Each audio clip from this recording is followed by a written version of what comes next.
तो चलिए देखते हैं राजा हरिश्चंद्र जी की एक अद्भुत कहानी।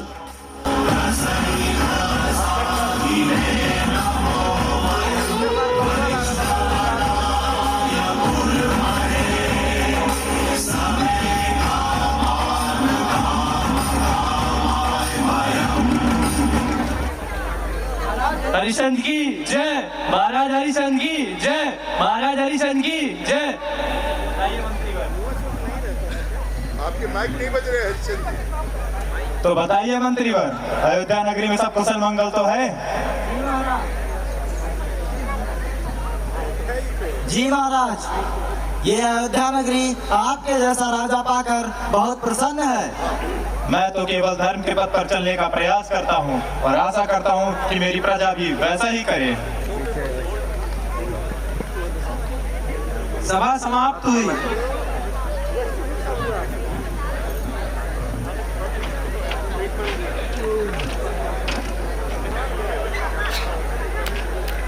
हरिश्चंद्र, हो हरिश्चंद्र, हो हरिश्चंद्र। प्रणाम ऋषिवर, आपके आगमन से अयोध्या नगरी धन्य हो गई। तो तुम ही हो सत्यवादी राजा हरिश्चंद्र। सुना है तुम्हारे घर से कोई खाली हाथ नहीं जाता। ये सब आपकी कृपा है ऋषिवर, मांगिए क्या मांगते हैं। सोच लो हरिश्चंद्र, दे पाओगे? एक राजा का कर्तव्य होता है दान। आदेश करे प्रभु। तो मुझे दान में तुम्हारा ये पूरा साम्राज्य चाहिए। बस इतनी सी बात। आपके लिए तो मेरे प्राण प्रस्तुत हैं। मैं राजा हरिश्चंद्र इसी क्षण अपना सारा राजपाट गुरु विश्वामित्र को दान करता हूँ। यशस्वी हो पुत्र।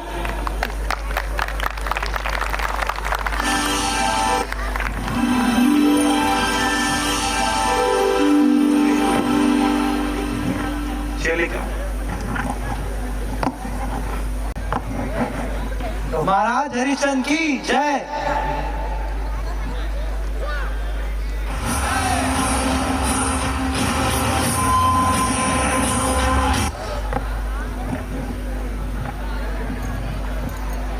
हरिश्चंद्र, ये क्या प्रलाप है? खुद को महादानी बताते हो और दान करने का ढोंग करते हो। क्षमा करे ऋषिवर, क्षमा करे। मेरा अपराध क्या है? कल तुमने अपने स्वप्न में अपना ये पूरा साम्राज्य मुझे दान में दिया था और आज तुम उसी सिंहासन पर बैठकर मुझसे सवाल कर रहे हो। क्षमा करे ऋषिवर, क्षमा करे। मैं अपने कल रात्रि के स्वप्न को भूल गया था। मैं इसी क्षण ये सिंहासन और नगरी छोड़ के चला जाता हूँ। रुको हरिश्चंद्र, द्वार पर आए हुए ऋषि को तुम बिना दक्षिणा दिए जाने दोगे? ऋषिवर, मैंने पहले ही अपना राजपाट आपको दान कर दिया है। अब मेरे पास कुछ भी नहीं बचा। अरे कुछ भी नहीं तो अपने शरीर को बेचकर तो दान दे ही सकते हो। शरीर को बेच दूं? अवश्य ऋषिवर, अवश्य। मैं स्वयं को बेचकर आपको दक्षिणा जरूर दूंगा।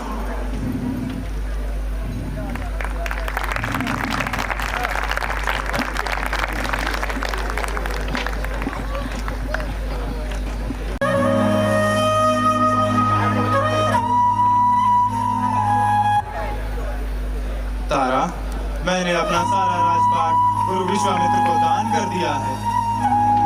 क्षमा करना तारा, तुम बचपन से ही महलों में पली बड़ी हो और अब मेरे कारण ये कष्ट भोगना पड़ रहा है। स्वामी, कृपया आप चिंतित ना हो। आप तो केवल अपने राजधर्म का पालन कर रहे हैं। आपकी अर्धांगिनी होने के नाते मेरा ये कर्तव्य बनता है कि आपकी हर परिस्थिति में आपका साथ दूं। इस कठिन समय में जो तुम मेरा सहयोग कर रही हो, मैं उसका हमेशा आभारी रहूंगा। चलो तारा, महल छोड़ने का समय हो गया है।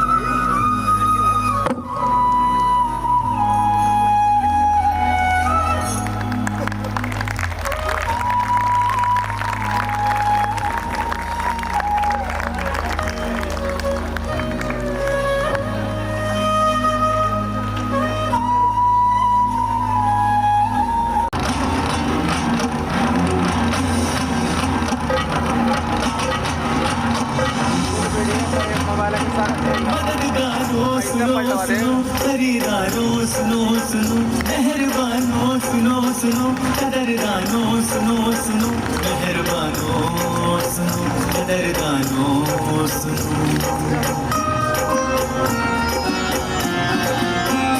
हमको खुद को बेच के अपना धर्म निभाए, हम खुद को बेच के अपना धर्म निभाए। जिंदगी भर की गुलामी से कर्ज चुका, गुलामी से कर्ज चुकाएंगे। भैया आपके पास कोई काम मिलेगा? नहीं, मेरे पास कोई काम नहीं है, भागो यहाँ से, हटो।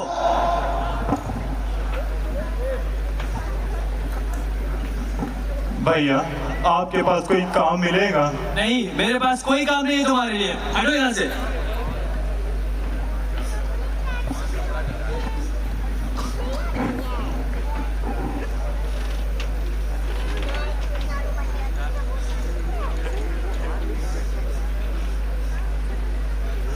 पंडित जी आपके पास कोई काम मिलेगा?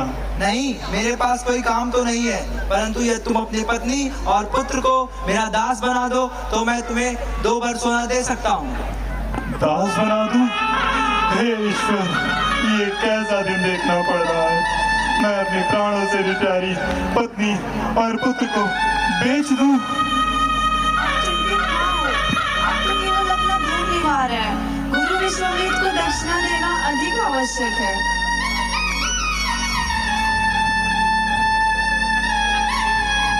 चलो। तारा, क्षमा कर देना तारा, ये मेरी ताकत है। तारा,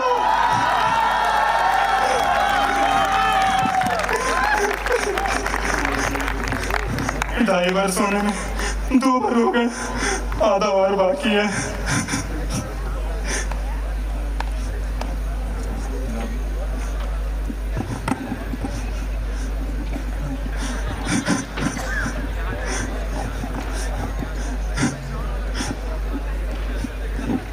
भैया आपके पास कोई काम मिलेगा? अवश्य मिलेगा काम। बताइए, आपको घाट पे मुर्दे जलाने होंगे और जो उन मुर्दों को लेकर आएगा उनसे कर वसूलना होगा। अवश्य, जरूर करूंगा और अंतिम संस्कार से पहले कर जरूर लूंगा। ठीक है, तो आइए मेरे साथ।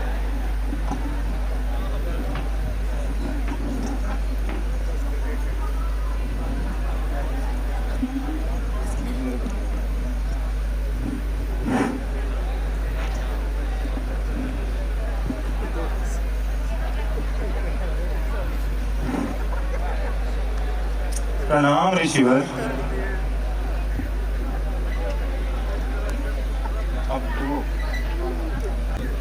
पुत्र, मेरे नित्य पूजा का समय हो चुका है, जाओ जाकर बाग से पुष्प तोड़ लाओ। जी गुरुदेव।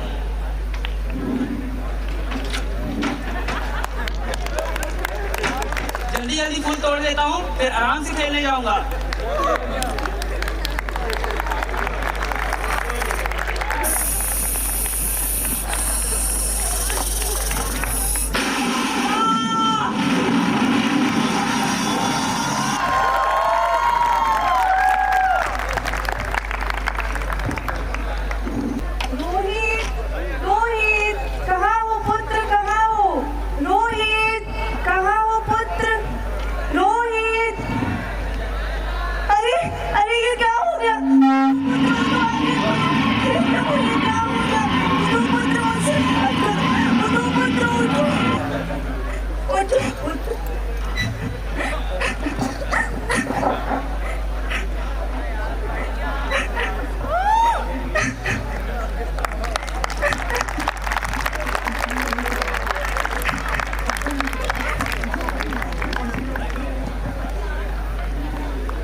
फिर अब रानी तारा उस अपने पुत्र रोहित को लेके चांडाल के यहाँ शमशान में जाती है।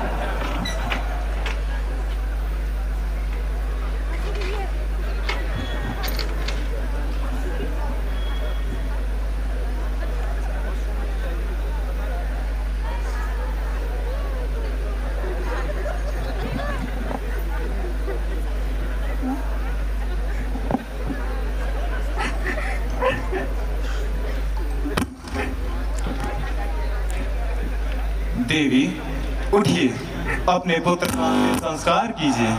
लेकिन उससे पहले आपको ये बता दूं कि यहाँ पे अंतिम संस्कार करने से पूर्व आपको कर देना होगा।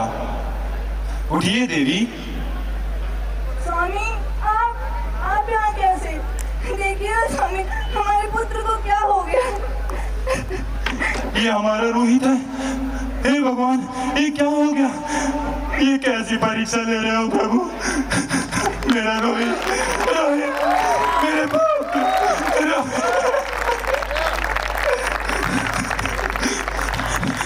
लेकिन देवी, ये कैसी दुविधा है? मैं स्वयं के पुत्र का ही अंतिम संस्कार बिना कर लिए नहीं कर सकता। परंतु मेरे पास आपको कर देने के लिए कुछ भी नहीं है। ये तो आपका ही पुत्र है, इस पे कर की क्या आवश्यकता?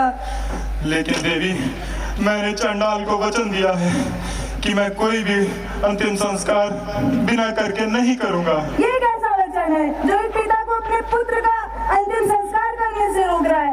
ऐसे वचन पे धिक्कार है प्रभु, धिक्कार है। मैं वचनबद्ध हूँ देवी, मैं बिना करके नहीं कर सकता।